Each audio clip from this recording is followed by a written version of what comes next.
চলো বন্ধুরা আস চলো রাস্তা দিয়ে যাচ্ছি, দেখি এটা কী বিক্রি হচ্ছে। কী গো এগুলো কচু পাতা? হ্যাঁ, কত করে গো? ওটা 16খানা 10 টাকা, হ্যাঁ, 10খানা 10 টাকা, আর কি এগুলো ভেজে ভেজে খায়? কী করে খায় এগুলো?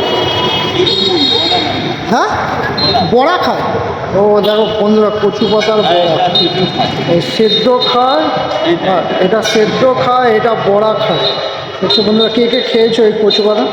আমি তো কোনোদিন খাইনি। আমি কচুর ডাঁটাটা খেয়েছি, কিন্তু এই কচুর পাতা কোনো খাই ভাপা দিয়ে খায়। ইলিশ মাছের ভাপা দিয়ে বাবা বলতে খায়। হ্যাঁ, কচু পাতা ইলিশ মাছের ভাপা দিয়ে খায়।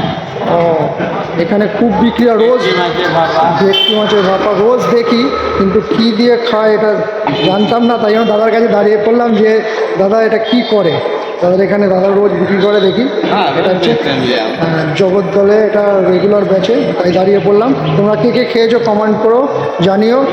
তো আমি তো খাইনি, তাই যারা যারা খেয়েছো একটু বলো কেমন লাগে আর কেমন টেস্ট, তাহলে আমিও একদিন খেয়ে দেখবো। চলো বন্ধুরা, আসছি কাকা।